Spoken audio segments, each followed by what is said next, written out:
Welcome everyone. So this is our first ever business bites, we're calling them now. So it will be you know, a really informative online webinars that we've started doing, and that will last for half an hour. So today's one is sector specific networks, why we get involved, or why get involved. And today we've got our lovely Lucy from the Chamber, who is guest speaker. Really delighted to have her. So she's the skills program manager and lead for the Kent and Medway LSIP, which I'm sure she'll talk to you more about in a second. We've also got our lovely Annie from events as well, who is facilitating the meeting and being our tech wizard. And then we've also got Sarah and Reshma as well, and I think we've got Kim. So yeah, a really great crowd today. Thank you so much for joining us. Yeah, over to you, Lucy, to tell us your wonderful presentation. Thank you very much. So I'm just going to try and share my slides, and hopefully that works. Okay. Can you all see my slides? Is that all okay? Yeah. Okay, great. So as Vicky said, thank you very much for the introduction, and thank you for the opportunity to open up the Business Bites. So my name is Lucy Druin. I lead the Kent and Medway Local Skills Improvement Plan, which is a project led by the Chamber, funded by the Department for Education, looking at employer engagement and employer involvement in the skills agenda on a local level.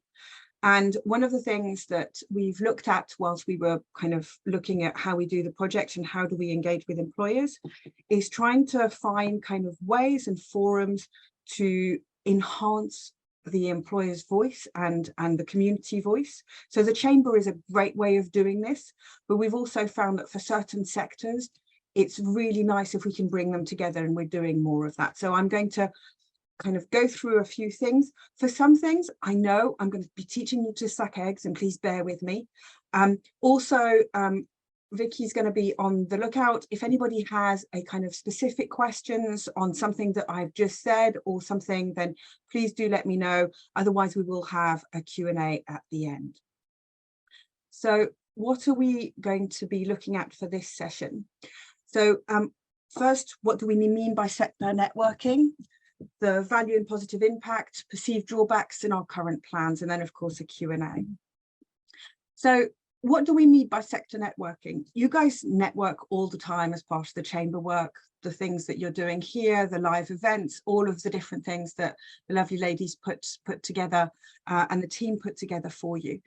But when we're looking at a specific sector, so for example, I'll use the one that we have at the moment at the Chamber, which is construction. They are only construction organisations, so they really are from the same sector, perhaps competitors, kind of perhaps people that will try and get the same projects, people that are in the same supply chains. There's a kind of variety, but they are working and operating in the same kind of areas. And when I start talking about that to certain businesses, a lot of them have kind of various points, and the aim of this session was just to bring them together, look at them, address them, and then see what everybody thought, and perhaps help us see more value in sector networking and things that we can use when we're promoting it. So the first, because it's always better to start with the kind of positive stuff, what are the benefits? And I have only put a few of the elements, but it's a learning and development element. When you're running a business, and especially in Kent, where quite a lot of the people that run a business, I ran a business before and I was on my own, or a very small business, you do kind of tend to spend a lot of time running the business, doing the things, thinking about your staff, if you have any, thinking about the sales, thinking about all the things that you have to do. The positive impact for me and the benefit of a sector group is that there's a sector understanding, there's an understanding of the pressures, the industry trends. You can learn from each other about what actually is happening within your sector, the things that, you know, the head up, okay, leave the day-to-day business down, what actually is happening around me? What are the different things that are there? What's affecting the others around?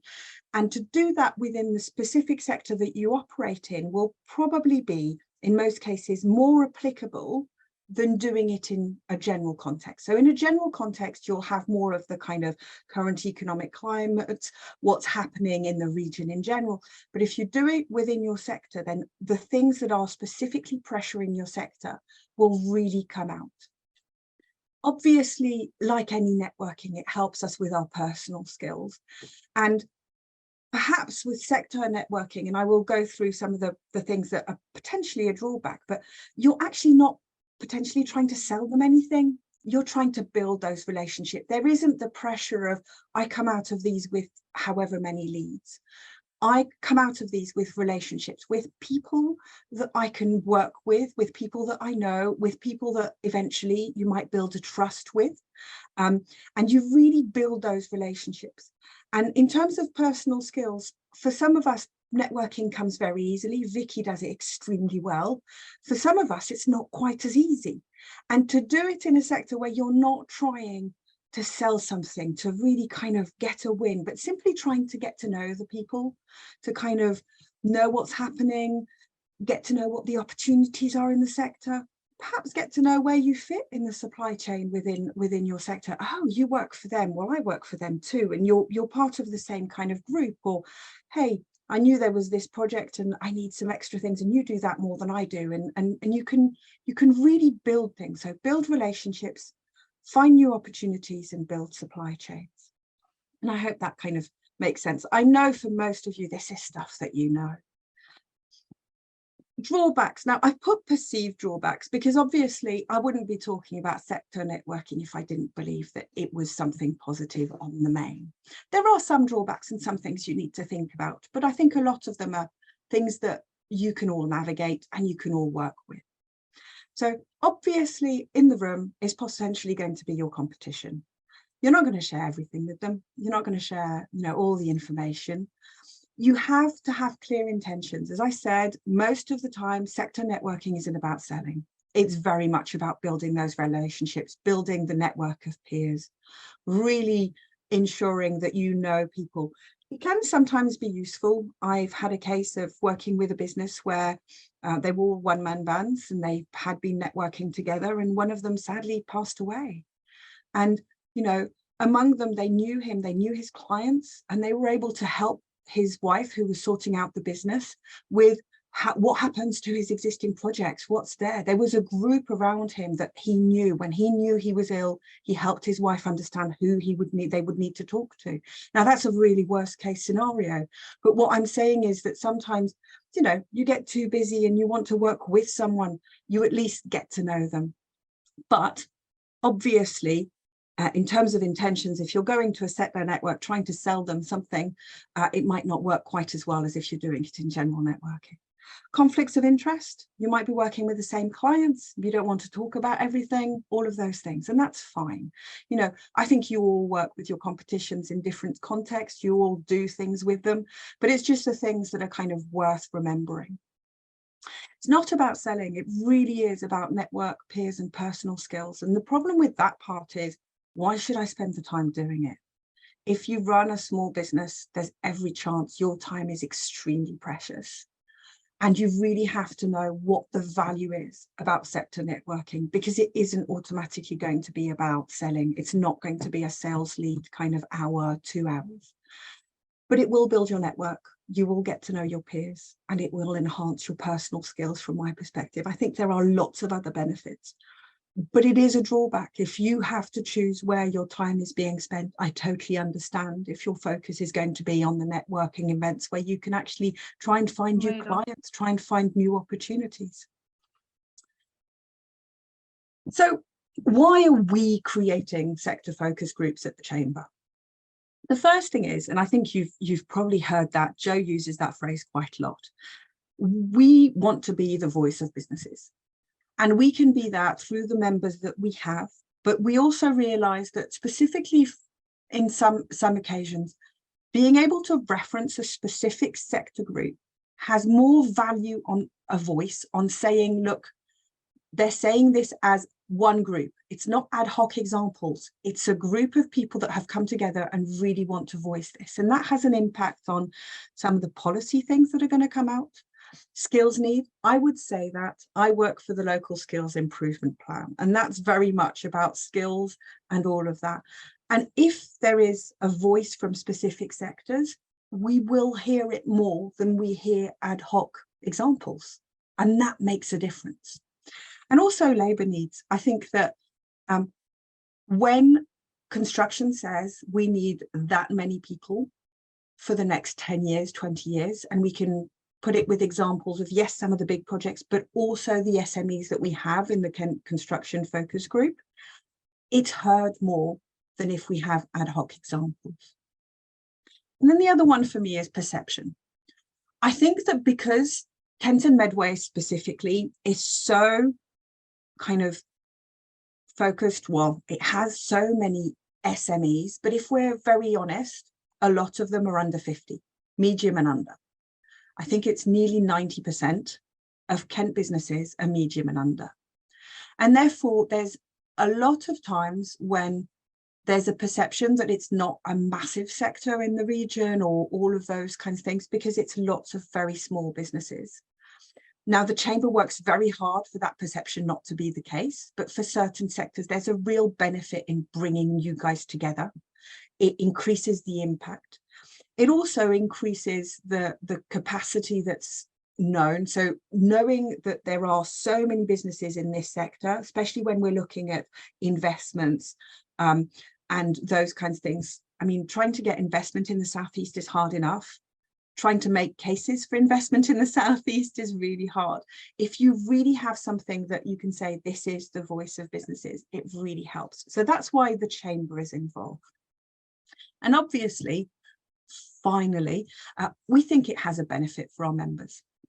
That's kind of the thing. Why are we doing it right now in terms of new groups? Because it fits with my skills element. So at the moment, I have the remit of trying to enhance that employer voice. And one of the ways we've said we do it is by increasing and having sector focus groups where applicable. Having the capacity to be able to help the team and do those is really helpful. As you know, the events team put on so many things all the time for you. They don't automatically aren't able to look at one sector specifically because they have so many members of so many sectors.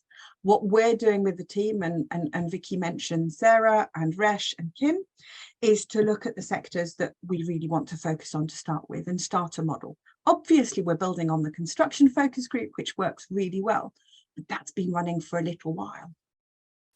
So I've said, and I've mentioned, and I think you probably know if you're part of the Chamber, that we have the Kent Construction Focus Group.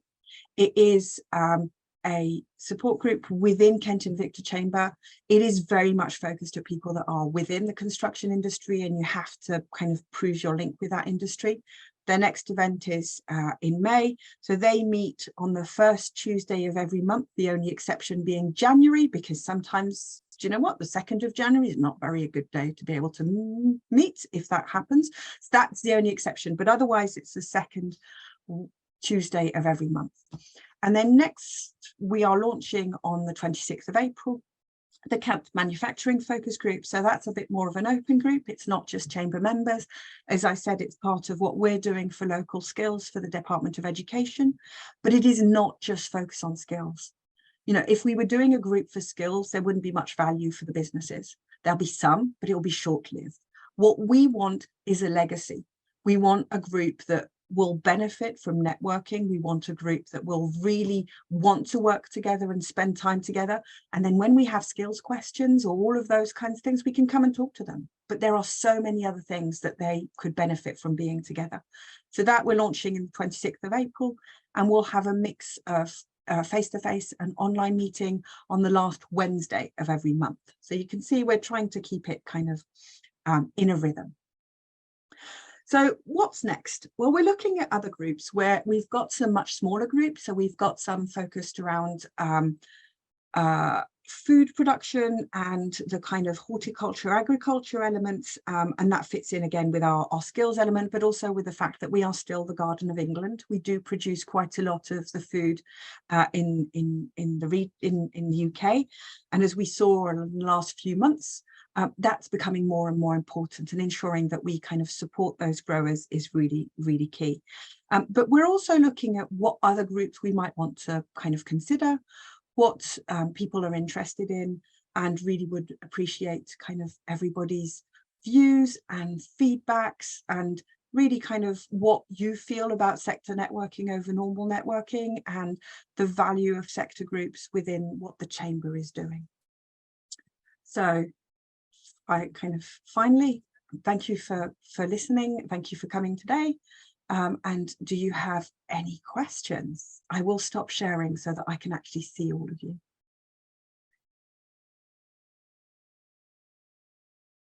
And now we have dead silence. I have. Thank you, Lucy. Any questions?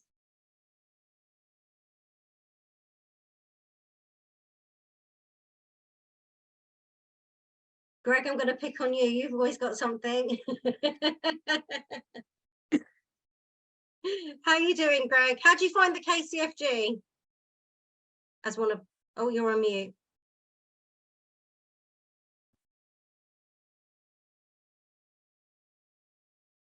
Sorry, my mouse wasn't working and I couldn't unmute. We always pick on you, don't we, Greg? Yeah, I know. It's like becoming almost a tradition at these things. Of course. Sorry, I missed the question because I was frantically hammering the hell out of my mouse to make it work. What was the question? Well, no, because you come to the construction focus group. So how do you find that? Do you think it's the right way that we're going into sector specific focus groups? It's way too early in the morning. It's lunchtime, Greg. You're not in your No, lunch. no, the KCFG. 7:30. Oh right, sorry. Yeah, I'll say lunchtime. It's as Lucy said, it's one of those things, isn't it? You're gonna, we go and there's all our competitors there, and there are people that we've worked with and worked for, and we have made new connections, obviously. The main reason we only go is to see you, Vicky. But yeah, for us, it's a good networking event. But as you say, you do find sometimes you don't really want to be seeing those people in the room, because they are, a major competitor, and they're taking business away from us. But over the past, we've been members a year now, haven't we, Vicky? I think. Yeah, you have. Yeah.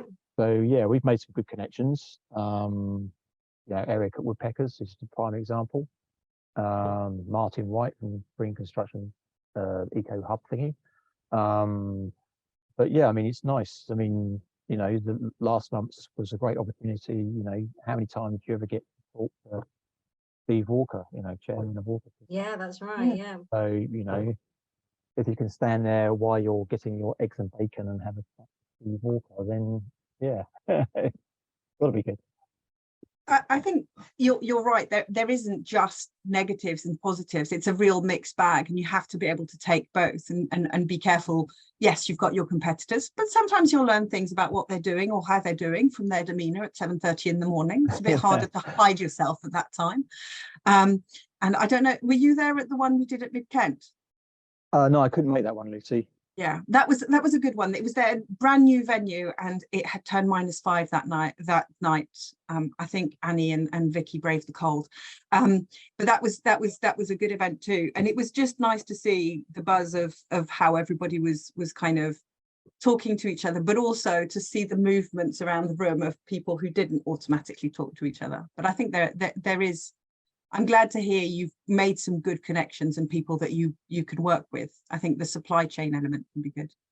Yes, it's obviously some of the talks as well. I think obviously it's construction focused, and obviously having the people from like Otterpool and Southeast Consortium coming along. They're obviously going to be big projects that are specific to everybody in construction in the southeast over the next 10 to 20 years. they're not going to go away. So yeah, I mean, it's good for that. I mean, and I think it's also very good to see how other people are working with each other. Obviously, last month's was great because Martin White and Steve Walker. I think that was a really interesting one. That the chairman of quite a big construction company in East Kent was very open about the approach they made to their net zero audit. And it was sort of quite refreshing to hear from someone at that level, in an open room with 80 odd people on a very early Tuesday morning, about what they've done, and why they had to do it. There was no hidden agenda. It wasn't just the fact, oh look, we've done we're trying to be really green and better for the environment. There was a genuine reason why they had to do it, and he was very open about that. And I think that really worked well. It wasn't just a case of, oh, we've done it. Pick up for us. It was, and things are changing so much as well. So it's good to keep everyone, in the know of what's going on, so that everyone else doesn't fall into the trap. So yeah, really, really good. Can I ask a question? Oh, yes, you can. sorry. We can't see your name because it just. Sorry, I'm working from my phone and I can't seem to put my name on there, so I do apologise. I'm Natasha from Currency Online Group, but we're not a member as yet, and I've been to a couple of online groups, and I was just seeing how the focus kind of groups work. For me, obviously, even though I don't work in the construction industry, I deal with a lot of construction companies that they might import their products and need to pay their suppliers, so then we save them money. So how do I then, if we joined, focus on an area that could also kind of help us? Because for us, we can work with so many different businesses. So it's... I think that's the difference between a focus group and general networking. I think you'll have an opportunity to work with all of those in general networking. The focus groups, obviously manufacturing a bit less at the moment because we're just launching it, but the focus groups are very much about bringing people who work in that sector, not their suppliers.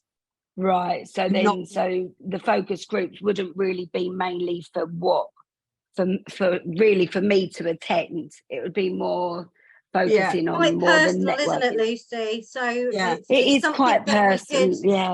So it'd probably be like a discussion maybe I could have with you, and then we can kind of look into it and then put it to the board, really. Because it's just finding a niche because for me, like I say, I do work with a lot of construction companies. Absolutely. And I'm helping them to save funds, basically, of importing that products they need to build. But maybe it's just an area I need to maybe have a chat with one of you and then see where it would work for us as a whole.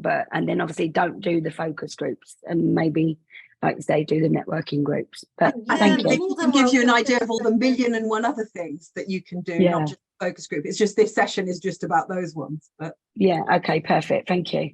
Michelle, I think you had a question, didn't you? Yeah, my question is quite similar, actually. Working for the council, obviously, I don't work in procurement, so I do find it networking. People try and sell to the council through me, but it's not my department. But we do a lot of work with businesses locally, and I was wondering if the focus groups were the right platform for us to come along and hear what those concerns are locally for manufacturing businesses or construction businesses, or is that not really the right format, just so that we can better support them?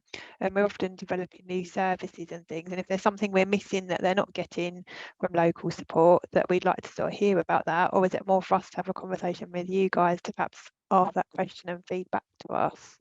I'll split the conversation two ways. So I think for the construction focus group, there's a real remit and things that the Chamber's set, and that's kind of worth talking to Vicky and the team about.